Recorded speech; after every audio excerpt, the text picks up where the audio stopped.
नमस्कार, मेरा नाम है संदीप और आज का जो विषय है वो है तलाक के ऊपर। तलाक बहुत ही कॉमन हो गया है, डाइवर्स मतलब एक नॉर्म्स बन गया फैमिली सोसाइटी के अंदर। और आज छोटा सा एक डिस्कशन कर रहे हैं, रीज़न क्या है और मेरे इसके अंदर व्यूज़ क्या हैं और उसका सॉल्यूशन क्या हो सकता है। तो चलो शुरुआत करते हैं। आपको कहीं पे भी कुछ इसमें अगर लगता है, कुछ गैप है, कोई डिफरेंसेस हैं या आपको अपने व्यूज़ देने तो कमेंट बॉक्स में ज़रूर डालें। मुझे लगता है कि जो तलाक का रेशियो बढ़ा है उसका रीज़न क्या हो सकता है। One is definitely expectations. जो दो फैमिलीज़ होती है उनकी एक एक्सपेक्टेशंस होती है, दो बंदों की एक्सपेक्टेशंस होती है, वो मिसमैच होती रहती है। थोड़ा करके वो एक्सपेक्टेशंस में गैप्स इतने बढ़ जाते हैं कि दोनों को लगता है कि अब हम साथ में नहीं रह सकते हैं।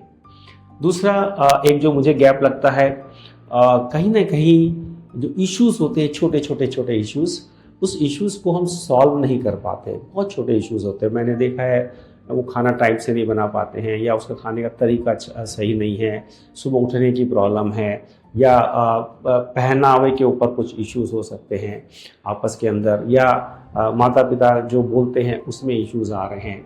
थोड़े चैलेंजेस रहते हैं और वो इश्यूज़ जो हैं जिसको हम मैच्योर तरीके से सॉल्व नहीं कर पाते तो वो बढ़ते जाते हैं और बहुत बार वो तलाक में कन्वर्ट हो जाते हैं। इसके अलावा एक जो और इशू, एक जो कारण मुझे लगता है, लैक ऑफ एक्सेप्टेंस।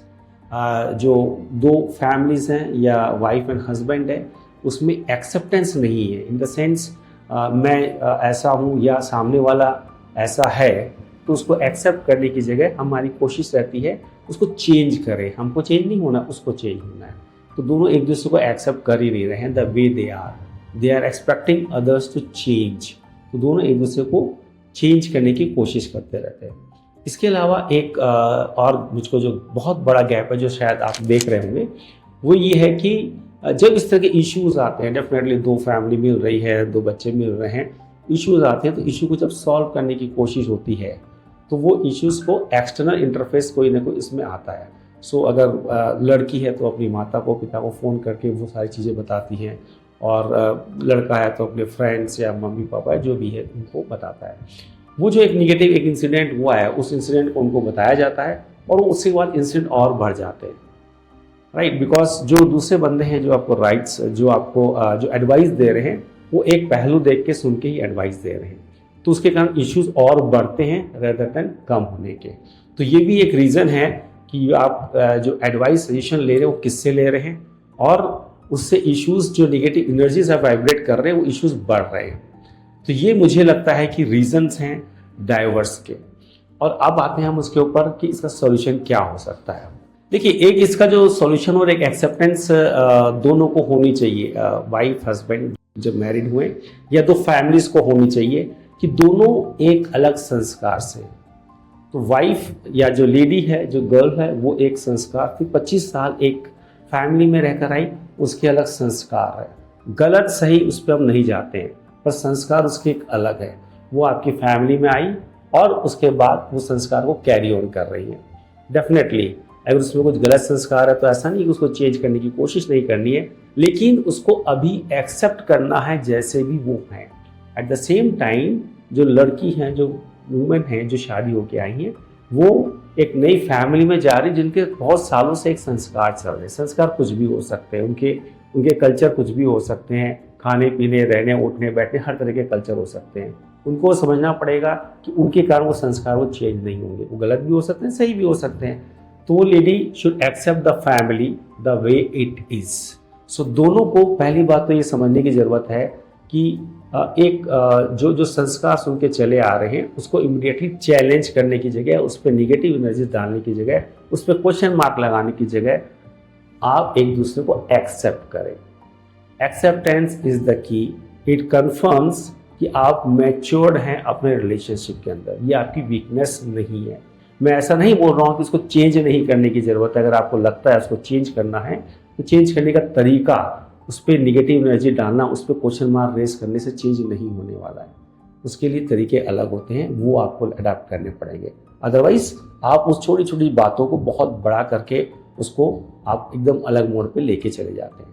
तो ये समझना पड़ेगा, ये जो संस्कार, जो दो अलग अलग आत्माएं, दो अलग अलग फैमिलीज हैं, अलग हैं, और उनको एक दूसरे को एक्सेप्ट करना है। और उसके साथ साथ एक छोटी सी एडवाइस और है टू स्पेशली जिस फैमिली में लड़की आ रही है, अब वो लड़की अगर उसके जो फैमिली मेंबर्स है उसको अगर अपने बच्ची की तरह ले लेते हैं, बच्ची की तरह देखना चालू कर देते हैं, तो कहीं ना कहीं प्रॉब्लम का सॉल्यूशन बहुत सारी चीज़ों का अपने आप हो जाता है।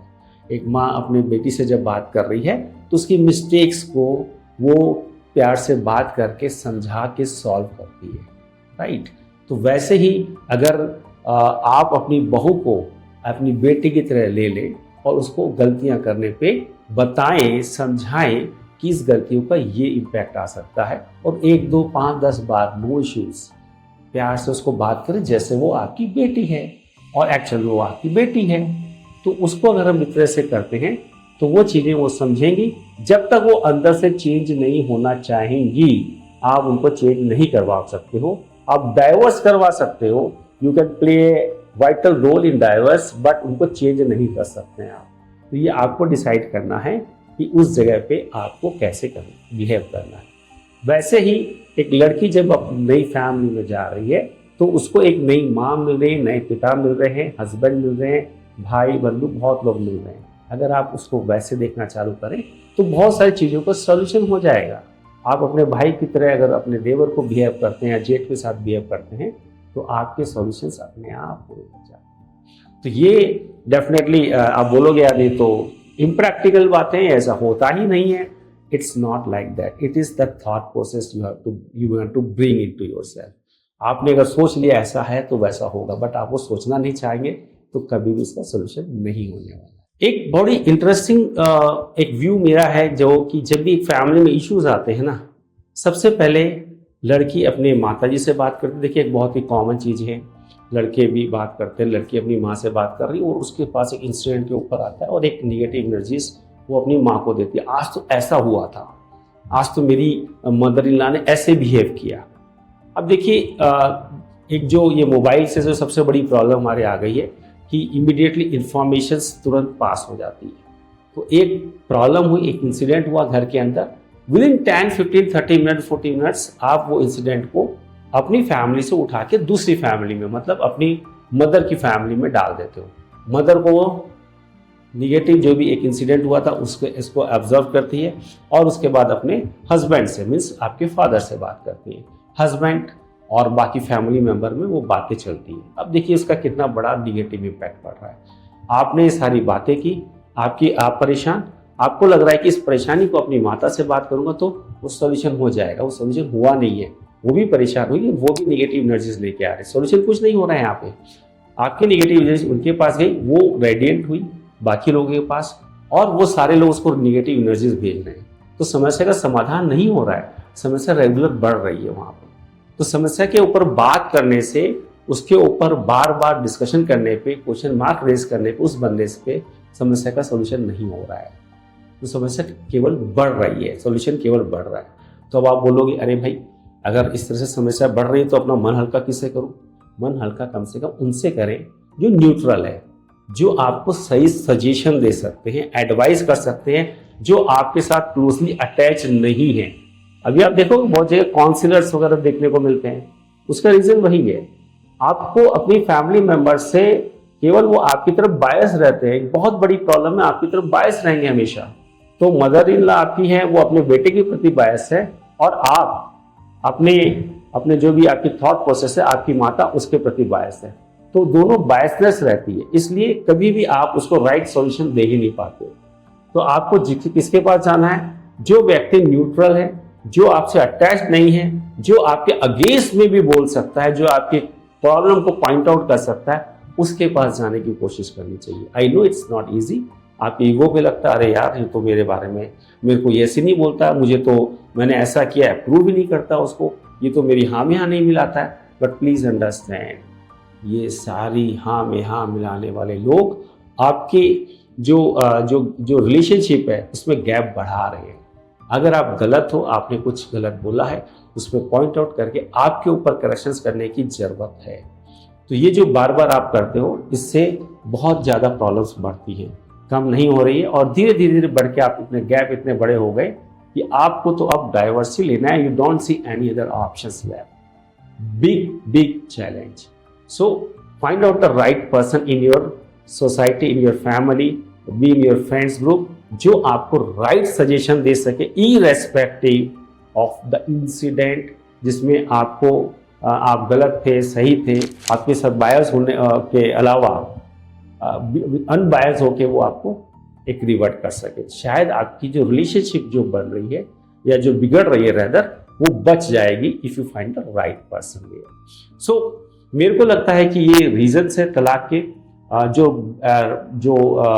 इमेच्योरिटी बार बार दिखती है, उसका रीजन ये है। और अगर आपको इसमें कुछ लगता है, कुछ कमेंट्स आपको अगर देना है तो आप दे सकते हो। Thank you very much.